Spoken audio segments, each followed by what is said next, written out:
PUBG band অর্থাৎ নিষিদ্ধ হয়ে গেল। অ্যামাজন পেয়ে গেল ড্রোনের মাধ্যমে প্রোডাক্ট ডেলিভারি করার অনুমতি। অপ্পো রিসেন্টলি রিলিজ করলো তাদের অপ্পো F17 প্রো মোবাইলটি, এবং মাত্র 10 থেকে 15,000 টাকার মধ্যে 5G মোবাইল নিয়ে আসলো রিয়েলমি। সো এরকম আরও অনেক লেটেস্ট সব টেকনোলজিক্যাল নিউজ নিয়ে আজকে আমার প্রোগ্রাম টেক আপডেটস। সো আপনারা দেখছেন প্রযুক্তির সঙ্গে থাকবো আমি ফারাবি। চলুন তাহলে শুরু করি। ভিডিওটি শুরু করার আগে বলিনি, আপনি যদি আমার চ্যানেল নতুন হয়ে থাকেন তাহলে অবশ্যই সাবস্ক্রাইব করে ফেলুন এবং লেটেস্ট সব টেক নিউজ সবার আগে পাওয়ার জন্য পাশে থাকা বেল বাটনটিও প্রেস করে দিন।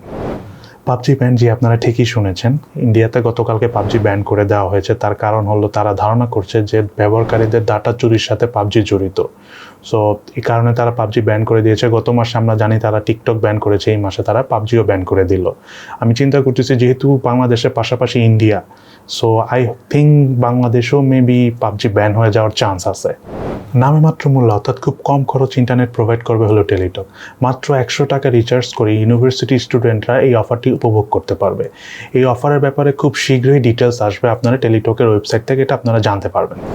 গতকালকে স্যামসাং ঘোষণা করেছে যে এই মাসের 10 তারিখ, সেপ্টেম্বরের 10 তারিখে রিলিজ হতে যাচ্ছে তাদের গ্যালাক্সি M51 মোবাইলটি। এই মোবাইলটি M31 থেকে স্লাইটলি আপডেট করা হয়েছে, যেমন এটাতে ব্যাটারি রয়েছিল 7000 mAh ব্যাটারি, তারপর এটাতে প্রসেসর ইউজ করা হয়েছিল কোয়ালকম 730, দেন এটাতে র্যাম হলো 6GB, আর এটাতে নতুন অ্যামোলেড স্ক্রিন ইউজ করা হয়েছে, এটা হলো সুপার অ্যামোলেড প্লাস। দেন এটাতে হলো 4টি ক্যামেরা থাকবে, কোয়াড ক্যামেরা 64 মেগাপিক্সেলের, আর ফ্রন্ট ক্যামেরা সেলফি ক্যামেরা থাকবে হলো 32 মেগাপিক্সেলের। লেটস সি, আমরা দেখি 10 তারিখ কী আসে তাহলে। রিসেন্টলি মিডিয়াটেক এবং কোয়ালকম বাজারে তাদের দুটি নতুন প্রসেসর নিয়ে এসেছে। মিডিয়াটেক যে প্রসেসরটি এনেছে সেটা হলো মিডিয়াটেক হেলিও Z95, আর কোয়ালকম যে প্রসেসরটি এনেছে সেটা হলো কোয়ালকম স্ন্যাপড্রাগন 732G। দুজনেই বলতেছে তাদের এই প্রসেসরগুলোতে নতুন যে ফিচার থাকবে সেটা হলো আগে থেকে ব্যাটারি কনজাম্পশন অনেক কম হবে। আপনি যদি লং টাইম ইউটিউব চালান অথবা গেমস খেলেন সেই ক্ষেত্রে ব্যাটারি আগে থেকে খুবই কম খরচ হবে। সেকেন্ড হলো দেখা যাচ্ছে যে গেমস খেলার সময় লেটেন্সি প্রবলেম থাকে, ল্যাগ ডিসপ্লে থাকে, এই প্রবলেমগুলি আর হবে না। দেন ওনারা বলতেছে যে অনেক সময় আমরা যদি কোনো কিছুতে গেমস বা ইউটিউবে কখনো ক্লিক করলে দেখা যায় ক্লিক মিস হয়, স্পেশালি গেমসে এটা হয়, এই মিসটা এখন আর হবে না। আজকে ইন্ডিয়াতে অপ্পো রিলিজ করলো তাদের অপ্পো F17 প্রো মোবাইলটি। ধারণা করা হচ্ছে এই মাসের শেষে অথবা আগামী মাসের শুরুর দিকে, অক্টোবর মাসের প্রথম দিকে হয়তো বাংলাদেশে এসে পড়তে পারে এই মোবাইলটি। 6 ক্যামেরাযুক্ত এই মোবাইলটিতে পিছনে রয়েছে 4টি ক্যামেরা, এবং 4টি ক্যামেরা হলো 48 মেগাপিক্সেলের, এবং সামনে রয়েছে 2টি ক্যামেরা, এই 2টি ক্যামেরা হলো 16 মেগাপিক্সেল। ব্যাটারির হলো 4000 mAh, আর এটার র্যাম হলো 8GB এবং স্পেস হলো 128GB, হার্ড ডিস্ক স্পেস যেটাকে বলি আমরা মোবাইলের ভিতরে। আর এটাতে রয়েছে 30 ওয়াটের ভুক চার্জার, ফাস্ট চার্জিংয়ের ব্যবস্থা। আর একটা যেটা মেইন জিনিস হলো সেটা হলো এটা প্রাইস ধরা হয়েছে ইন্ডিয়াতে 22,990 রুপি, 23,000 রুপির মতো। সো আমরা ধারণা করে নিচ্ছি বাংলাদেশে এটার প্রাইস 30,000 টাকার আশেপাশে হবে। গুগল গতকালকে ঘোষণা করেছে যে ইন্ডিয়া বাংলাদেশে বন্যা পূর্বাভাস আরও ভালোভাবে বোঝার জন্য তারা আর্টিফিশিয়াল ইন্টেলিজেন্সের ব্যবহার বাড়িয়ে দিবে। এই জন্য তাদের সাথে সহযোগিতা করতেছিল ইন্টারন্যাশনাল রেড ক্রস এবং রেড ক্রিসেন্ট সোসাইটি। সো এর মাধ্যমে আমরা এখন ওয়াটার লেভেল, পানি কোন লেভেলে আছে এবং পানি কতটুকু গভীর, এটা আরও ক্লিয়ারভাবে আমরা জানতে পারবো। 7ই সেপ্টেম্বর রিলিজ হতে যাচ্ছে Poco X3 NFC। NFC আমরা সবাই জানি আমেরিকাতে যে NFC টুর্নামেন্টটা হয়ে থাকে সেই নামের উপর বেস করে Poco X3 NFC করা হয়েছে।